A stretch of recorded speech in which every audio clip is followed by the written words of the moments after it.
এই ভিডিওতে আমরা শিখব লজিক্যাল অপারেটর সম্পর্কে। সিতে যেসব লজিক্যাল অপারেটর সাধারণত ইউজ করা হয় সেগুলো হচ্ছে and logical operator, or logical operator এবং নট অপারেটর। তো অ্যান্ড আমরা যদি দুইটা ভেরিয়েবল অ্যান্ড অপারেটর দ্বারা কাজ করাই তাহলে সেটা ট্রু হবে যখন দুইটা ভেরিয়েবলেই নন জিরো হবে, অর্থাৎ দুইটার মধ্যে যে কোনো একটা যদি জিরো হয় তাহলে সেটা আমাদের ফলস রিটার্ন করবে। আর ওয়ার অপারেটরের ক্ষেত্রে কি হবে, যে কোনো একটা যদি নন জিরো হয় তাহলে কোনো সমস্যা নেই, কিন্তু যে কোনো একটা যদি জিরো হয় তাহলেও কোনো সমস্যা নেই। অর্থাৎ যদি দুইটাই জিরো হয় তাহলে আমাদের যদি ওই দুইটা ভেরিয়েবলকে আমরা অর করি তাহলে একমাত্র ফলস রিটার্ন করবে, আর বাকি সব ক্ষেত্রে ট্রু রিটার্নস করবে। আর অরের ক্ষেত্রে হচ্ছে যদি সেটা মানে রিভার্স করবে আর কি, যদি ট্রু হয় তাহলে ফলস করবে, আর যদি ফলস হয় তাহলে ট্রু করবে। তো আমরা সরাসরি কোডে দেখি কাজটা কিভাবে লজিক্যাল অপারেটর নিয়ে কাজ করা যায়। সো আমি একটা ফাইল নতুন ক্রিয়েট করি।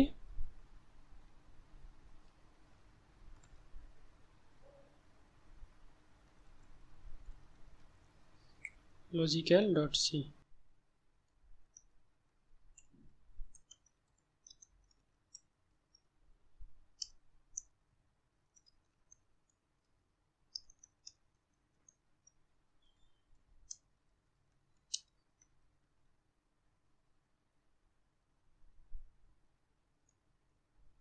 ইনিশিয়ালি দুইটা ভেরিয়েবল নেই যাদের ভ্যালু ইনিশিয়ালি ডিক্লেয়ার করেছি, suppose x equal 3 and y equal 0। So আমি যদি এদেরকে লজিক্যাল অ্যান্ড করি, suppose if x and y, অর্থাৎ x অ্যান্ড y এর লজিক্যাল অ্যান্ড যদি ট্রু রিটার্ন করে তাহলে কি হবে, তাহলে একটা কিছু প্রিন্ট করি, তাহলে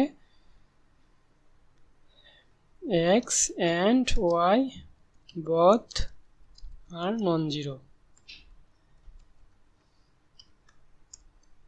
অর্থাৎ x and y দুইটাই যদি নন জিরো হয় তাহলেই একমাত্র x and y এর অ্যান্ডটা ট্রু রিটার্ন করবে, অন্যথায় কি রিটার্ন করবে, কি প্রিন্ট করবে,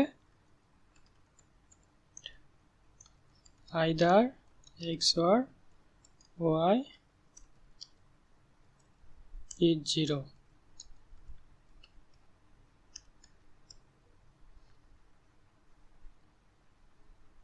সো এটা যদি কম্পাইল করি সেখানে একটা সেমিকোলন হবে। এবার যদি রান করি তাহলে দেখা যাবে যে either x or y is 0। কারণটা কি, কারণ হচ্ছে আমাদের দুইটা ভেরিয়েবলকে যদি এমনি অ্যান্ড লজিক্যাল অপারেশন করি তাহলে কি হবে, একমাত্র এই অ্যান্ড লজিক্যাল অপারেশনটা তখনই ট্রু হবে যখন দুইটাই নন জিরো হবে। তো এখানে আমি দেখতেছি এক্স এর ভ্যালু যদিও বা নন জিরো কিন্তু ওয়াই এর ভ্যালু জিরো, এই কারণে এটা ফলস রিটার্ন করছে এবং ইলস ব্লকটা এক্সিকিউট হয়েছে। তো আমি যদি ওয়াই এর ভ্যালুটা চেঞ্জ করে সাপোজ যে কোনো একটা ভ্যালু দেই তাহলে এখানে দুইটাই নন জিরো, সো এবার এটা ট্রু রিটার্ন করবে নিশ্চিত পক্ষে। সো এবার তাই করছে, অর্থাৎ এক্স অ্যান্ড ওয়াই এইটার ভ্যালুটা ট্রু রিটার্ন করছে এবং এই স্ট্রিংটা প্রিন্ট হয়েছে, অর্থাৎ X and Y both are non zero, এটা ট্রু। এইভাবে আমরা অ্যান্ড অপারেটর নিয়ে কাজ করতে পারি। এবার যদি আমরা ওয়ার অপারেটরটা নিয়ে কাজ করি তাহলে এই চিহ্ন দিতে হবে। এই চিহ্নটা আপনারা ইন্টার বাটনের ওপর খুঁজে পাবেন। তো এটা কখন ট্রু রিটার্ন করবে, যে কোনো একটা নন জিরো হইলেই এটা ট্রু রিটার্ন করবে, আর দুইটাই যদি নন জিরো হয় তাহলেও ট্রু রিটার্ন করবে। এটা একমাত্র ফলস রিটার্ন করবে তখনই যখন দুইটাই জিরো হবে, অর্থাৎ এটা যেহেতু এটা ট্রু রিটার্ন করবে যখন যে কোনো একটা নন জিরো। সো এটা যদি আমি কম্পাইল করে রান করি এখানে দেখতে পাচ্ছি যে দুইটাই নন জিরো, সো এটা নিশ্চিত পক্ষে ট্রু রিটার্ন করবে যে X and Y both are non zero. আর এটা যদি চেঞ্জ করে দেই, সাপোজ এটা জিরো করে দিলাম,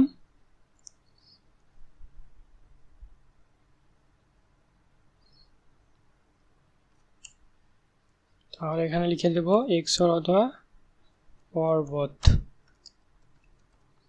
আর নন জিরো। আর এখানে হবে and y 0। সো এবার যদি রান করি তাহলে ট্রু রিটার্ন করবে, কারণ একটা value non zero. So X or Y or both are non zero. এবার যদি দুইটাই জিরো করে দেই তাহলে কি হবে? তাহলে দেখা যাবে যে both x and y is 0। So এটা এখন ফলস রিটার্ন করছে। এইভাবে আমরা অর অপারেটর নিয়ে কাজ করতে পারি। এবার নট অপারেটর নিয়ে কিভাবে কাজ করব? আমরা আগের পোরশনটা লিখে দেই। সো এবার যদি আমরা নট অপারেশন নিয়ে কাজ করতে চাই, সাপোজ আমরা এক্স নট করব। So x not is %d new line দেই নট এক্স।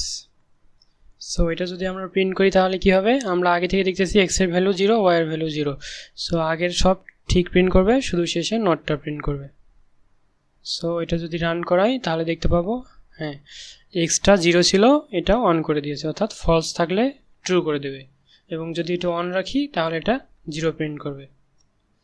সো এটাই ছিল লজিক্যাল অপারেটরের কাজ, অর্থাৎ লজিক্যাল অপারেটর এভাবেই কাজ করে।